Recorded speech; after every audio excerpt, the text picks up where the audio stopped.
Hey creators! It seems like we may have done a better job rolling out our latest update to the advertiser-friendly content guidelines. We heard three main themes: that we're listening to you, that we're giving creators more freedom to express themselves, and that we're being open and transparent. And yes, me saying fuck was a key part of that transparency. However, you heard me say my team and I would be reviewing all of your comments under that video, and we did.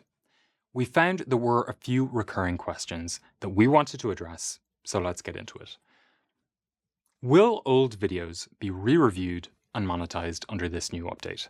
Great question, and we'll do better at addressing how retroactive reviews work for a given update in future videos.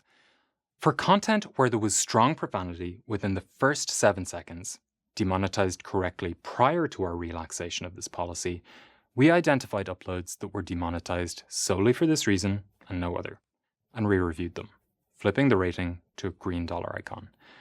Re-reviews did not involve a notification, but you can check the monetization status in Studio to confirm. Now, we're not perfect. If you think we missed an upload, contact support. Moving on, Deets Tales commented, "I think people would like as full of a list of words as they can get, so it's clear what words, not just swearing, constitute an instant demonetize, and which are okay for light use, at least in the top 3 most used languages on YouTube." We've historically been resistant to providing a list. It can be interpreted as a directive not to use a given word.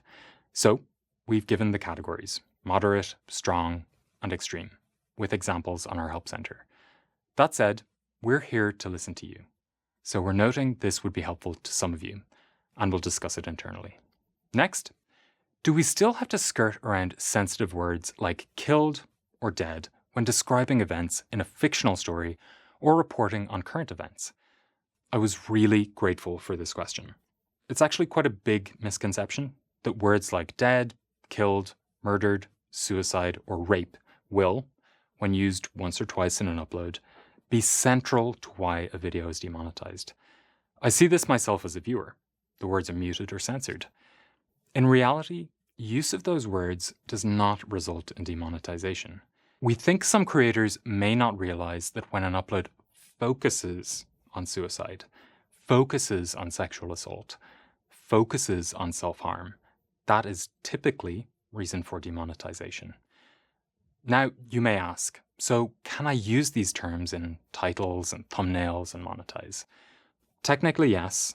But the question I ask myself is, when something like suicide is there in a title or thumbnail, isn't the whole video going to be about that topic? If that is the case, it's likely to be demonetized. A good example of a video that is eligible for monetization, even though these words are used, is this Creator Insider video. I haven't focused on those topics or had accounts of those experiences outlined in a descriptive way. Moving on. Does highly graphic violence like blood and guts in the first 7 seconds allow full monetization as well? For that content area, our policy focuses on the level of gore and graphicness. So no, the first 7 seconds is not treated the way profanity was. Now, I assume you're talking about gore and graphicness in video game content. Again, it's about the extent to which the gore is explicit and highly realistic. Examples include excessive blood, a focus on mutilation or beheading or severed limbs. Those will bring you closer to the yellow icon. You may ask, why do we even have this policy and why apply it to video game content? It's extreme graphicness. Again, we're not talking about general violence in video game content that is still not advertiser friendly. We'll leave the shocking content and violence guidelines below in the description. Next, we heard this needs to be a two-way street. We outlined advertiser sensitivity to profanity at the start of content has changed, but you as creators called us on that. If advertisers are picking and choosing what content they serve ads on, then creators should be given more choice about ad serving on their content. So many asked, what controls do creators have? These controls are available to YouTube Partner Program creators and live in their AdSense account. We've left an article on how those blocking controls work in the description. Let us know how they strike you. Lastly, why didn't we do this sooner? That's a valid point. Why now and not before? I guess part of it was because we wanted to land this right.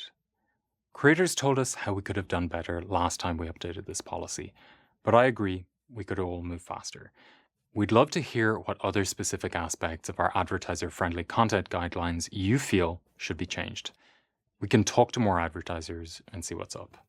As a final reminder, as I mentioned in our first video, while this update gives creators more leeway when it comes to profanity and monetizing their content, it still does not mean you can use profanity excessively.